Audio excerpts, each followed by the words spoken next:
Sheesh. Sheesh. This could get ugly very, very fast. The WNBA is in a panic right now. The WNBA higher-ups are panicking. I am absolutely shaking after what just leaked from inside WNBA headquarters. After weeks of watching their ratings collapse into absolute free fall without Caitlin Clark, the league just pulled the most desperate stunt in sports history. And when you hear what they're secretly forcing the Indiana Fever to do, you're going to want to march on their offices.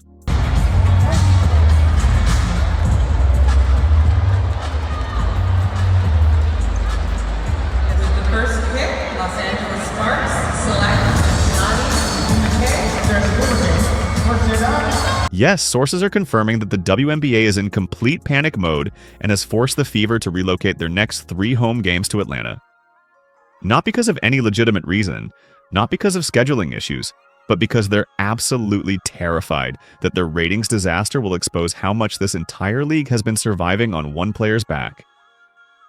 But here's what makes this betrayal absolutely sickening. While Caitlin was out recovering, the same executives who spent months trying to suppress her dominance were now desperately begging for her star power to save their crumbling empire. Write desperation in the comments. If you think this forced relocation proves the WNBA is in complete meltdown without their biggest star. So let me walk you through this catastrophe step by step, because what happened behind closed doors is absolutely mind-blowing. The second Caitlin Clark went down with that injury, the WNBA didn't just lose viewers. They watched their entire foundation crumble in real time like a house of cards in a tornado. But the news was just announced that WNBA TV ratings are down more than 50% since Caitlin Clark's injury. And it was also reported that the Indiana Fever television viewership is also down over 53%. Now, I know a lot of us were expecting some sort of dip since Caitlin Clark has been out with injury, but I don't think all of us were expecting the entire viewership of the entire WNBA. We're talking about numbers that should make every executive in that league want to hide under their desks. Games that were pulling 2.1 million viewers with Caitlin suddenly couldn't even crack 700,000. The Chicago Sky versus Atlanta Dream matchup that everyone thought would carry the torch? It barely registered a 0.3 rating. That's high school basketball territory. But wait, because it gets so much worse. Arena attendance didn't just drop, it imploded. Venues that were selling out at 17,000 plus capacity with Caitlin were suddenly begging people to show up with buy one get 3 free ticket deals. There are teams already doing Black Friday sales for playoff tickets. There are some teams, the league is afraid that there are some teams' games where you could get into the playoff game for $6. And this is where the story gets absolutely insane. Internal sources are telling us that commissioner meetings became full-blown emergency sessions. We're talking about executives literally pacing around conference rooms, trying to figure out how to manufacture excitement without admitting their entire recent success was built on one player. The same player they spent months trying to diminish and push into the background. You want to talk about irony? These people were sitting in meetings saying things like, "We need to find our next storyline," and "How do we create appointment television without her?" Meanwhile, their ratings were dropping faster than a lead balloon, and everyone knew exactly why. Because Caitlin Clark is their storyline. Caitlin Clark is their appointment television. And without her, they've got nothing but empty arenas and desperate executives making phone calls to TV networks explaining why nobody's watching anymore. WNBA Players Association, the union, the league, finally meet face to face for the showdown of all throwdowns. This is where the panic really shows, and honestly, what they decided to do next should be illegal. During one of these emergency sessions, some genius in that room suggested the most outrageous solution I've ever heard in professional sports. They decided they were going to force the Indiana Fever to play their next 3 home games in Atlanta's State Farm Arena. Let me say that again so it sinks in. They're moving a team's home games to a different city. Gainbridge is loud and crazy and electric, and so to be able to host a game there and be able to bring what they've, how they've supported us so long, be able to give this to them and have a really fun one, I think we're really excited about it. Not because Atlanta requested it, not because there was any basketball-related reason, But because Atlanta has a bigger media market, and these desperate executives thought they could artificially boost their catastrophic ratings by putting fever games in front of more TV sets. The excuse they're feeding the public?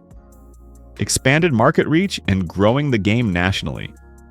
But leaked internal emails tell the real story. They're literally trying to trick casual viewers into thinking the ratings aren't as bad as they look by moving games to markets with higher population density. Are you absolutely kidding me right now? They're committing fraud against their own fans. They're taking home games away from season ticket holders who planned their entire schedules around supporting their team. And for what? To hide the fact that without Caitlin Clark, nobody wants to watch their product. She's coming back. We're going to have a fighting chance to win the WNBA championship.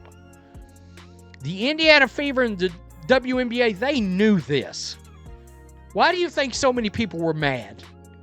People felt like they were going to games thinking this team would have Caitlin Clark coming back to make a championship run. But here's the part that should make every basketball fan absolutely furious.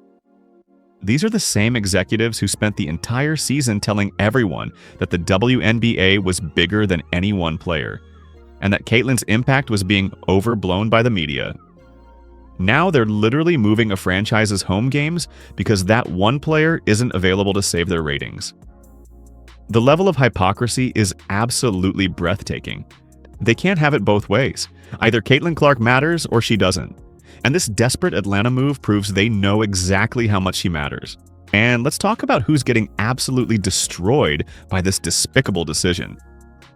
The loyal Indiana Fever fans who have stuck with this team through years of irrelevance and disappointment. These people bought season tickets. They planned date nights around home games. They brought their kids to watch Caitlin play in their home arena. They've been the heartbeat of that franchise through good times and bad. Lots and lots of young faces for Kids Day. It was a chance for kids attending summer camps from all over to watch an afternoon game and experience live professional basketball. WRTV's Adam Shum shows us why today means so much to these campers. Now the WNBA is telling them, sorry, we're taking your home games away because our TV numbers are more important than your loyalty. It's like getting punched in the face by someone you've been supporting for years. Social media is absolutely erupting with furious season ticket holders. One longtime fan posted, "I've been going to Fever games for 15 years through all the losing seasons, and this is how they treat us? Moving our home court advantage to Atlanta because they're scared of their own ratings?" Another wrote, "They told us all season that Caitlin wasn't the only reason people watched. Now they're moving our team to save their TV deals. Absolutely disgusting." Yikes. People cared about the WNBA and you ruined that in one season. You're now back to square zero. Congrats. I can't tell if this is a joke or serious. These fans see right through this pathetic charade. They understand that their loyalty means nothing to executives who are willing to sacrifice everything for a few rating points. And they're not staying quiet about it. The Indiana mayor's office has already gotten involved, questioning whether the WNBA violated their arena contracts. Season ticket holders are exploring class action lawsuits. Corporate sponsors are wondering if they signed deals with a legitimate sports league or some kind of traveling circus. This isn't just bad PR. It's a complete breakdown of trust between the league and the people who actually support it. But let me show you the brutal truth that the WNBA executives are desperately trying to hide with real numbers that paint the whole picture. Before Caitlin's injury, Fever games were averaging 1.8 million viewers per game. That made them appointment television, the kind of numbers that get executives bonuses and networks excited about renewals. Without her, they're barely scraping together 900,000 viewers on a good night. That's a 50% collapse in just 3 weeks. In television terms, that's like watching a hit show turn into a cancellation candidate overnight.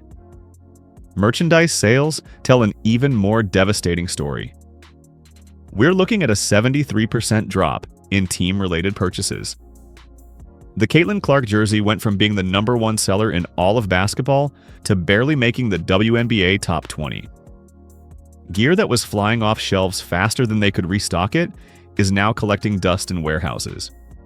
So, the WNBA has seen a surge in merchandise sales.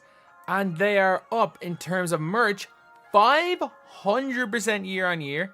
Supposedly jersey sales, from what I've read, are up 1,000%. Can't quote, don't know where to quote that from.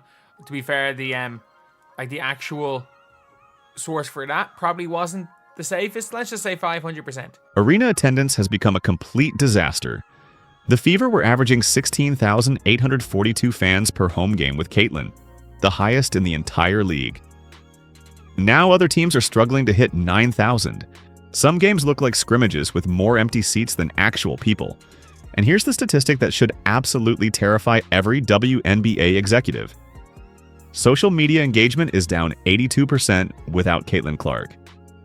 Twitter mentions, Instagram stories, TikTok videos, YouTube highlights, everything has fallen off a cliff.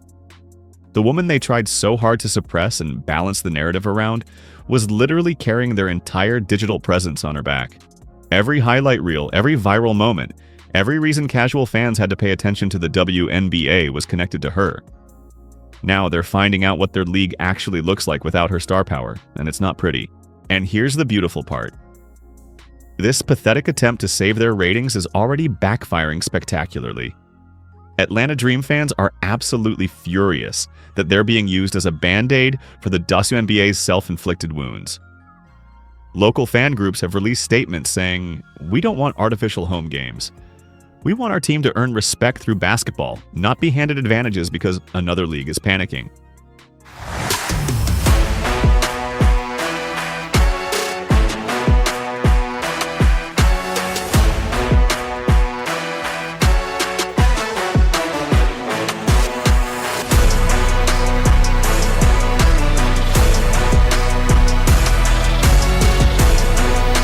Atlanta Sports Radio is having a field day with this story. Hosts are openly mocking the WNBA for what they're calling the most transparent ratings grab in professional sports history. Local media is treating it like a joke, because that's exactly what it is. Even worse for the WNBA, this decision is creating legal nightmares they never anticipated. Arena contracts are being questioned. Sponsor agreements are under review. Corporate partners are wondering if they signed deals with a legitimate sports organization or some kind of traveling entertainment show. What do you think about this outrageous decision to move Fever home games to Atlanta? Are you as disgusted as we are by this transparent attempt to hide their ratings disaster? Let us know in the comments, and don't forget to subscribe, because we're going to keep exposing the truth that the WNBA doesn't want you to know.